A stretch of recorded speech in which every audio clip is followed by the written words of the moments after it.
This is Samur, your teacher, chemistry teacher. Today we will discuss about chemistry. पहले भी शायद मैंने बताया था कि मैं आपको केमिस्ट्री पढ़ाऊंगा.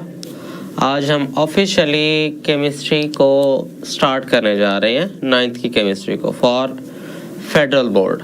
जैसे कि आपको दिखाई दे रहा होगा, आप यहाँ देख रहे होंगे चैप्टर फर्स्ट हमारा फंडामेंटल्स ऑफ केमिस्ट्री.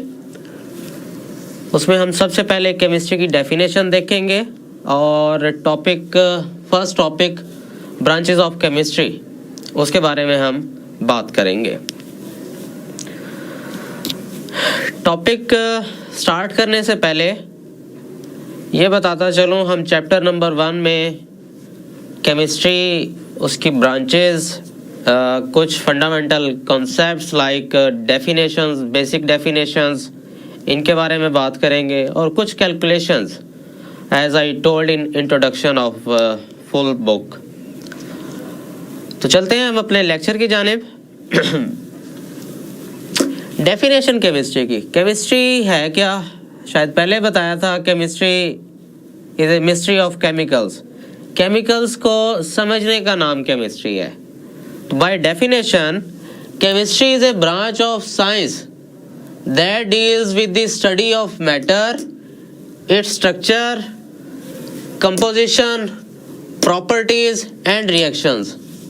5 चीज़ों की बात कर रहे हैं. Study of matter number 1, number 2 its structure, इसके साख्त कैसी है, कंपोजिशन, बना किस किस चीज़ से है, प्रॉपर्टीज, खसूसियात, और लास्ट में इसके रिएक्शंस, कि एक मैटर या कोई भी एलिमेंट या कोई भी मॉलिक्यूल दूसरे मैटर में या दूसरे मॉलिक्यूल में कैसे तब्दील हो रहा है, क्या वो रिएक्शंस कर रहे हैं, ये चीज़ें हम केमिस्ट्री में बात करेंगे. दोबारा, chemistry is a branch of science that deals with the study of matter, its structure, composition, reactions and properties. 5 चीज़ों के बारे में बात करेंगे. इन्हीं को आगे देख के चलेंगे. अब थोड़ा सा मैं ब्रीफली आपको बता दूं स्ट्रक्चर क्या है. फॉर एग्जांपल आपके पास एक कुर्सी है, उसकी साख्त क्या है आपसे अगर पूछा जाए, तो आप कहेंगे जनाब उसके 2 बाजू हैं, इट हैज़ 2 आर्म्स, 4 लेग्स, 4 उसकी टांगे हैं, वगैरह वगैरह. ये उसका स्ट्रक्चर हो जाएगा. तो इसी तरह से मॉलिक्यूल वो बना कैसे है, क्या कैसे दिखता है, वो उसका स्ट्रक्चर होगा. फिर कंपोजिशन, बनी किस चीज़ से है. यानी उसी कुर्सी को ले लेते हैं कि कुर्सी किस चीज़ से बनी है, आप बता देंगे जी इसमें कील इस्तेमाल हुए हैं, लकड़ी लगी है. इसी तरह से मैटर के बारे में जब हम बात करेंगे कि बना किस चीज़ से है, हम कहेंगे एटम से बना है, ठीक है, मुख्तलिफ एलिमेंट से बना है, इलेक्ट्रॉन्स होते हैं, प्रोटॉन्स होते हैं, वगैरह वगैरह. और फिर प्रॉपर्टीज़, खसूसियात, कुर्सी की खसूसियात क्या है, उसी मिसाल को मैं आगे ले आता हूँ. कुर्सी बैठने के लिए इस्तेमाल होती है, तो यहाँ पे मैटर की खसूसियात के, इसके क्या खसूसियात है, कैसे बिहेव करता है ये. और सबसे आखिर में रिएक्शंस, कि तामुलात कैसे करता है, रिएक्ट कैसे करता है और नई चीज़ें बनाता है. ये हम इसमें डिटेल से डिस्कस करेंगे. इसके बाद जैसे कि आप सबको पता है कि किसी भी चीज़ को अच्छी तरह समझने के लिए उसको मुख्तलिफ हिस्सों में डिवाइड कर दिया जाता है, उसके हिस्से बखरे कर दिए जाते हैं. Introducing the English test designed for you. Convenient, fast. या आप अगर घर देखें अपना, उसमें भी मुख्तलिफ कमरे होंगे, रूम्स होंगे, ताकि आसानी के साथ रह सकें. इसी तरह से केमिस्ट्री को समझने के लिए इसको मुख्तलिफ ब्रांचेस में डिवाइड किया गया है. These branches are number 1 physical chemistry,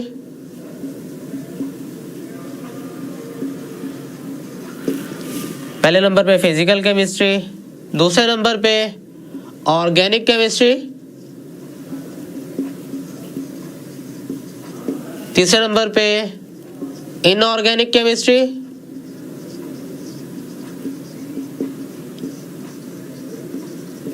तीन हो गई, फिजिकल, ऑर्गेनिक, इनऑर्गेनिक और एनालिटिकल केमिस्ट्री.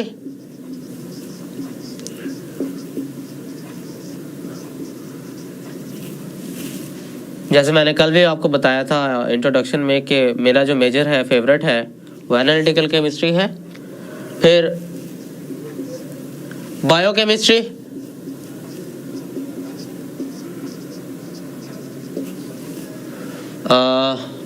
फिर इंडस्ट्रियल केमिस्ट्री,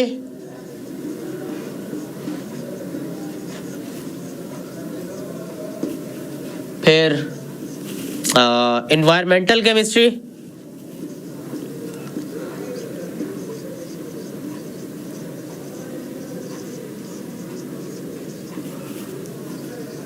और लास्ट में हमारे पास है न्यूक्लियर केमिस्ट्री। न्यूक्लियर केमिस्ट्री हमारे कोर्स में या हमारे सिलेबस में 8 केमिस्ट्री की ब्रांचेस हैं। इसके अलावा और भी बहुत सी ब्रांचेस हैं, लेकिन आपके कोर्स वर्क में फ़िलहाल यही 8 ब्रांचेस शामिल हैं। Physical chemistry, organic chemistry, inorganic chemistry, analytical chemistry, biochemistry, industrial chemistry, environmental chemistry और न्यूक्लियर केमिस्ट्री। बारी बारी हम इनको तफसील से समझ लेते हैं ताकि आपको पता चल जाए ये है क्या है। ये ब्रांचेस ही केमिस्ट्री की, उसको मुख्तलिफ हिस्सों में हमने डिवाइड कर दिया। फिजिकल केमिस्ट्री फिजिक्स से, ठीक है, फिजिकल केमिस्ट्री फिजिक्स से निकला है, यानी केमिस्ट्री और फिजिक्स का कॉम्बिनेशन। तो यानी हम यहाँ पे बात करेंगे फिजिकल प्रॉपर्टीज की,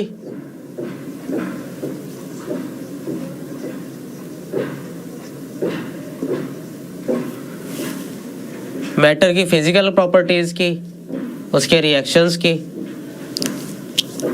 फिर थ्योरीज की बात करेंगे हम, यानी मैटर का स्ट्रक्चर जो है, मॉलिक्यूल्स का स्ट्रक्चर है, उसके बारे में जो थ्योरीज बयान की गई हैं वो फिजिकल केमिस्ट्री में आती हैं।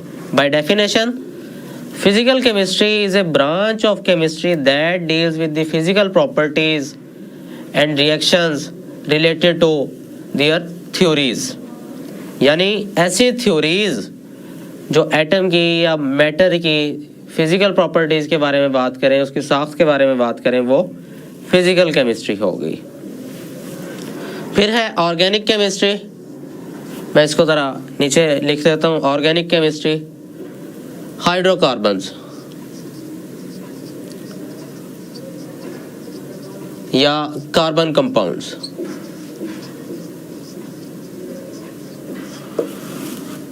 Organic chemistry is a branch of chemistry that deals with the study of hydrocarbons and their derivatives.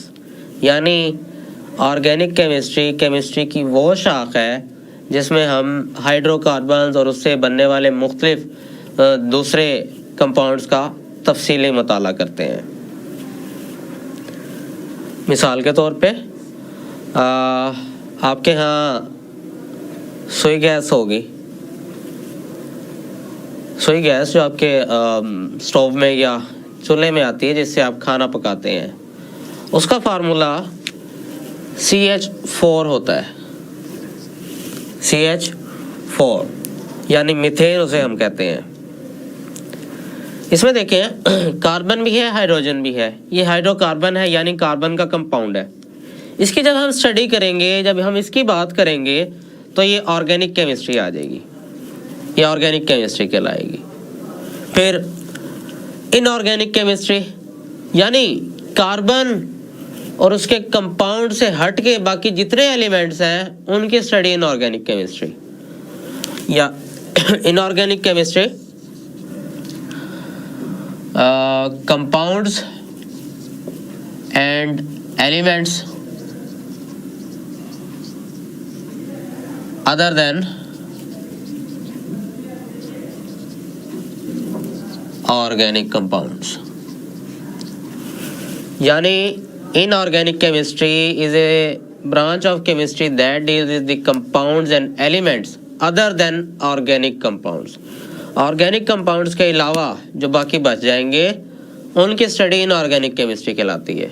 Organic compounds कौन थे? कार्बन के कंपाउंड्स बड़े बड़े, या हाइड्रोकार्बन भी हम कभी कभार कहते हैं।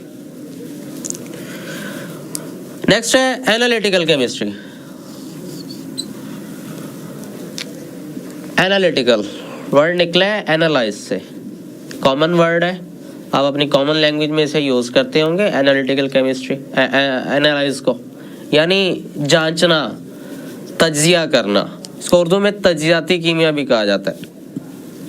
यानी जो आपके पास केमिकल्स हैं मुख्तलिफ, जैसे आपके पास तेज़ाब है या सल्फ्यूरिक एसिड है, हमने देखना है कि ये बना कैसे है, इसकी कंपोजिशन क्या है, कितने % प्योर है, ये खालिस है या नहीं है, ये सारी की सारी चीज़ें एनालिटिकल केमिस्ट्री में आ जाती हैं।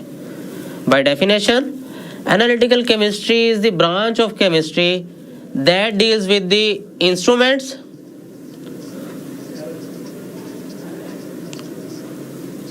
and techniques used to analyze the chemical compounds. I will revise this. Analytical chemistry is a branch of chemistry that deals with the instruments, procedures and techniques used to analyze the chemical compounds या chemicals. उसके बाद biochemistry. Biochemistry क्या है? Word, इस गौर करें ज़रा word पे।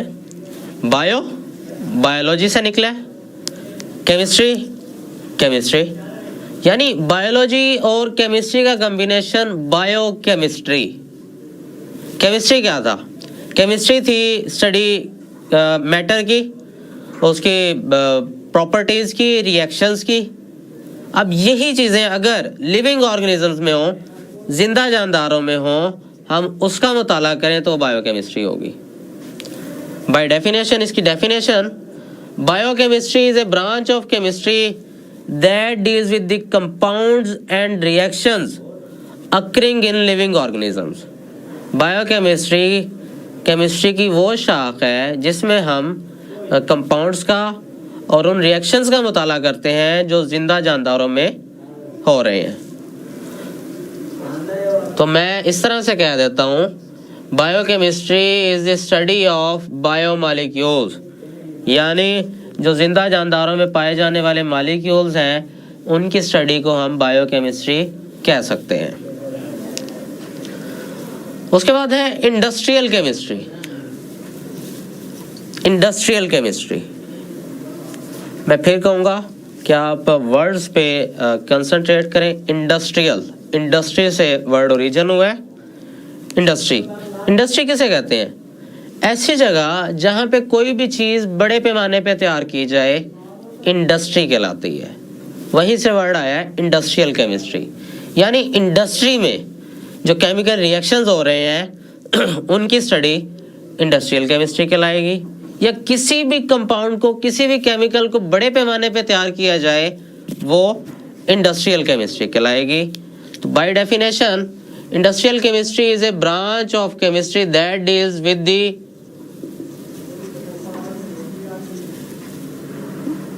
Industrial chemistry is a branch of chemistry that deals with the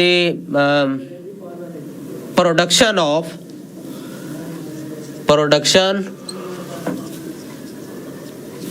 of compounds at large scale.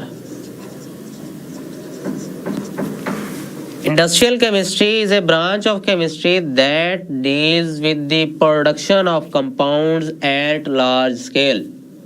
Industrial chemistry या सनती कीमिया केमिस्ट्री की वो शाख है जिसमें हम किसी भी कंपाउंड को बड़े पैमाने पर तैयार करते हैं। इसकी समझ आ गई होगी। उसके बाद है environmental chemistry. Environmental chemistry, same thing, concentrate on the word environment, माहौल।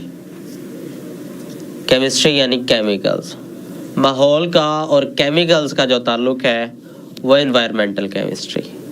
बाय डेफिनेशन नेस्ले में काम करने वालों की अच्छाई ये है कि चाहे कुछ भी हो जाए, quality production, study of adverse effect, adverse effect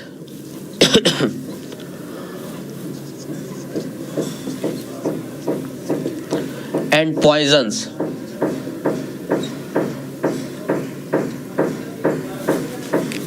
study of adverse effects and study of poisons which are generated by chemical reactions or chemicals is called environmental chemistry. I will repeat this. Environmental chemistry is a branch of chemistry that deals with the adverse effect of poisons and other chemicals on environment is called environmental chemistry. यानी मुख्तलिफ chemicals हैं, उनके माहौल पे क्या असरात हैं, माहौल को क्या नुकसान पहुंचा रहे हैं, या कोई जहर आपके जिस्म के साथ क्या कर रहा है, वो कहलाएगा इन्वायरमेंटल केमिस्ट्री. फॉर एग्जांपल, मिसाल के तौर पे हम एसिड रेन की बात करते हैं, तेज़ाबी बारिश. एसिड रेन क्या है? एसिड रेन जब हम कोई भी रिएक्शन करते हैं उस दौरान जहरीली गैसेस खारिज होती हैं. सल्फर डाइऑक्साइड या नाइट्रोजन डाइऑक्साइड हवा में जाती हैं, एयर में जो वाटर वेपर्स प्रेजेंट है उनके साथ रिएक्ट करके एसिड बनाती हैं, और जब बारिश होती है वो एसिड बारिश के पानी में शामिल हो जाता है, वो एसिड रेन कहलाती है. सिंपल. फिलहाल इतना ही मैं समझा देता हूँ. तो इसकी जो स्टडी होगी एसिड रेन की, वो इन्वायरमेंटल केमिस्ट्री कहलाएगी. या ओजोन के बारे में आपने सुना होगा, ओजोन की जो स्टडी, ओजोन लेयर डिप्लीशन, वो क्यों ख़राब हो रही है, किस वजह से हो रही है, ये सारे का सारा इन्वायरमेंटल केमिस्ट्री में आएगा. एक और बात, दूसरी बात जो नोट करनी है आपने, इन्वायरमेंटल केमिस्ट्री में adverse effect of chemicals on environment and on human body. On human body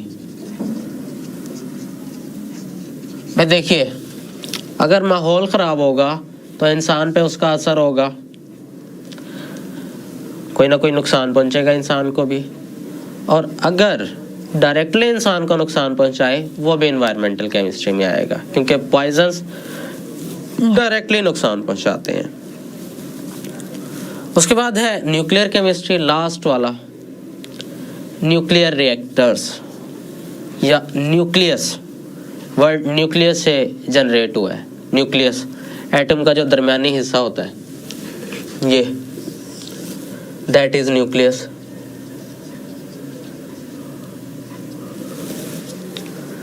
तो मैं कह सकता हूँ न्यूक्लियस की जो स्टडी होगी एटम के, वो न्यूक्लियर केमिस्ट्री होगी. By definition nuclear chemistry is a branch of chemistry that deals with the changes occurring in nucleus of a atom. Changes occurring in nucleus. Changes occurring in nucleus. यानी कि nucleus में जो change आती है. Nucleus में change कब आती है? आपने एटम बम का नाम सुना होगा.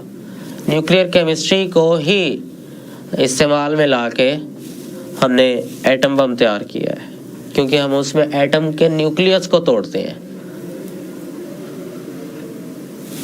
और आपको पता है कि पाकिस्तान भी एक एटॉमिक पावर है.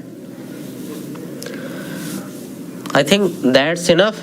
आज का लेक्चर अपने इख्तिताम को पहुंचा. ये टॉपिक मुझे उम्मीद है आपको बेहतर तरीके से समझ आ गया होगा.